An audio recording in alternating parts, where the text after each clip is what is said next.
Hey guys, this is SL Guardian. Real quick, I wanted to say thank you guys so much for 119 subscribers. When I started this channel back in June of 2019, I did not think I would get far with it at all. But as of today, I have 119 subscribers. And I wanted to say thank you guys for all the amazing support you've been showing me. I really appreciate it.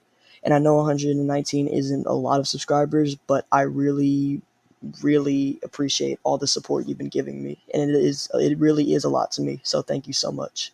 Also, if you're planning on starting a YouTube channel, all I have to say is don't give up because one day you will make it to the top. Just put in the time and effort. And without further ado, let's get into the stories. I received an emergency alert on my TV that should not exist. The story that I'm about to tell you might sound unbelievable and greatly exaggerated, but it's true. Really fucking true.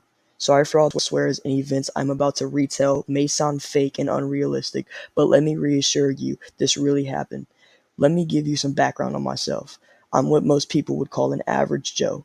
I worked as a construction worker and lived in a two-story house in a suburban environment alone, as I was single.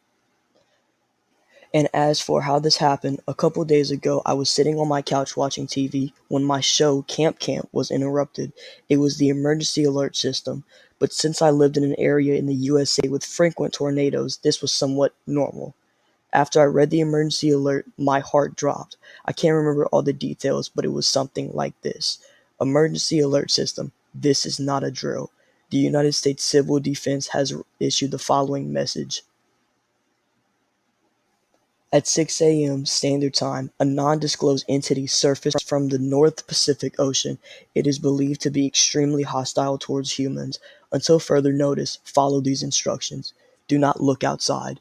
Do not go outside. Do not respond to any calls for help, no matter how human they sound. Cover all windows and secure any entrance points. If you own a firearm, keep it with you at all times. Enclose yourself in an area with minimal entrance points.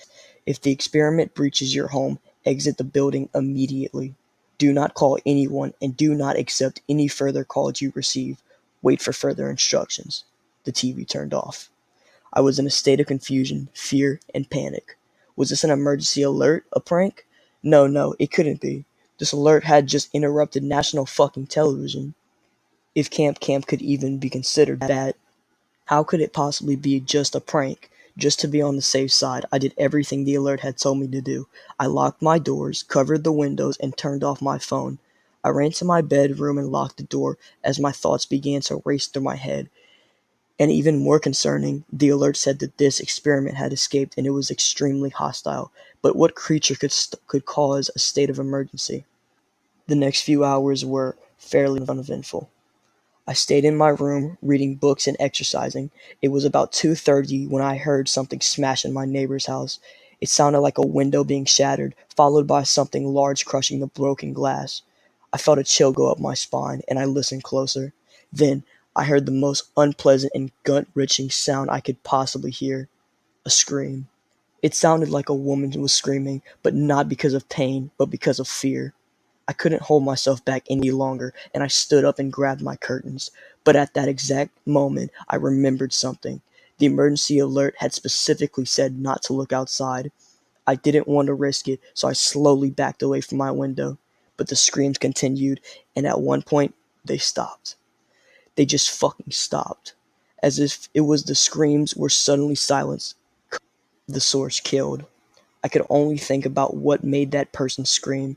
Some creature was out there, and that unlucky person must have seen it. No, no, no. I pressed my ear up to the window and listened. I could hear something move through my neighborhood. It didn't move like a car or something. The thing moved slowly, as if it were dragging itself across the road. Without warning, all sounds of movement stopped. This brought panic to me. Why would the creature all of a sudden stop? Suddenly, the sounds returned, and it sounded like the creature was moving in my direction. In my direction. Oh shit. Oh fucking shit, God help me. That was the last straw. I had to see what was outside. I stood up and walked towards the window. Alarm bells were ringing in my head. I gripped the curtains, feeling the worst anxiety I'd ever experienced, and I pulled them back. There's no rational explanation for what I saw next. There simply isn't. What I saw was what I saw. What I saw traumatized me for life, and I'll remember it till the day I die. This thing was dragging itself down the road. It was this black mass of rotting flesh, and it had grotesque features. The eyes were green, round, and black, massively out of proportion.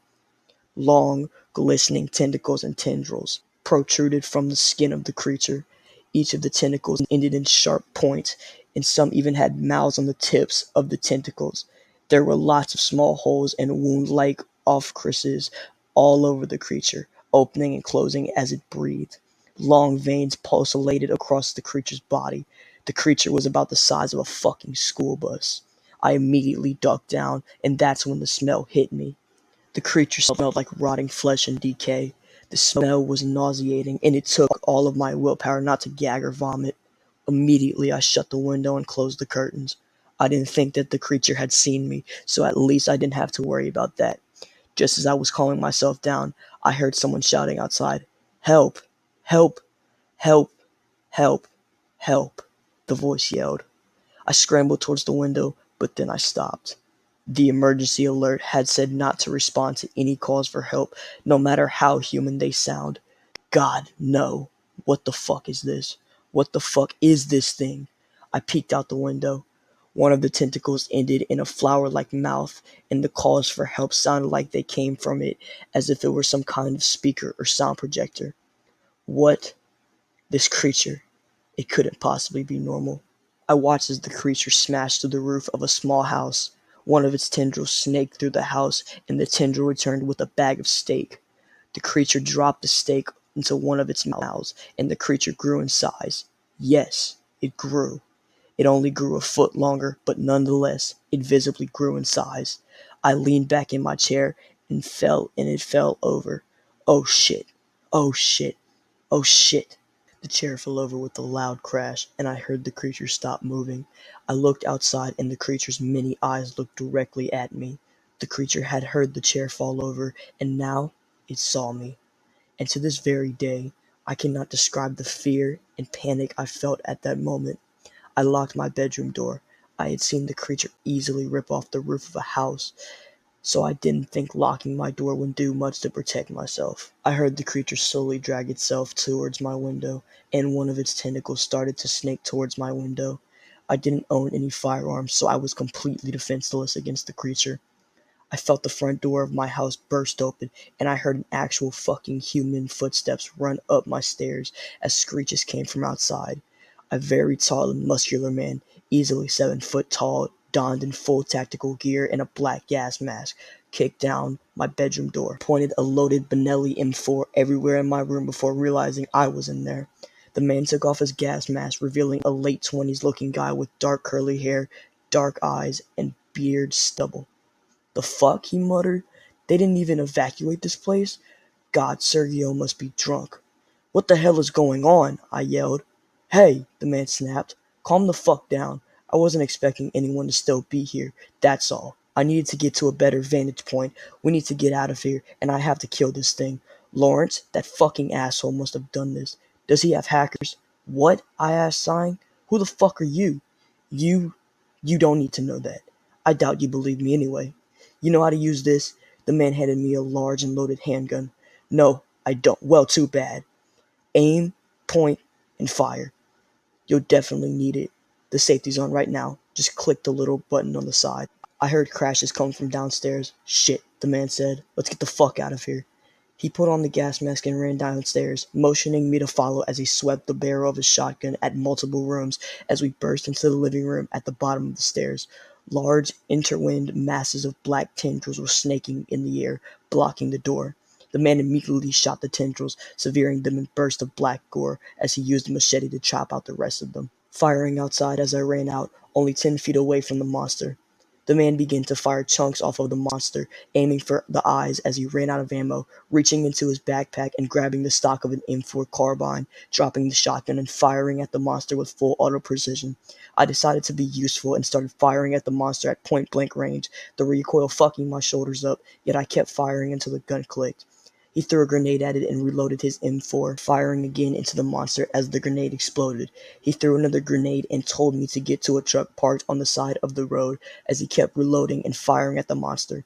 He finished it off with the last 3 grenades, and he jumped into the truck and caught his breath. "Holy shit," he said. "I'm gonna need a beer after this one. What's your name?" "Ollie," I replied, breathing heavily. "Well, Ollie, I think we could use someone like you." Hey guys, one more thing before I go. This is my first ever scary story that I have posted on my channel, so I know the edits may be a little sloppy at first, but I promise it will get better in the future as I continue to do this stuff. Speaking of that, if you do want more of these scary stories, please let me know in the comments and don't forget to like and subscribe. Again, thank you guys so much for 119 subscribers. It means the world to me, and I hope I grow as my channel continues.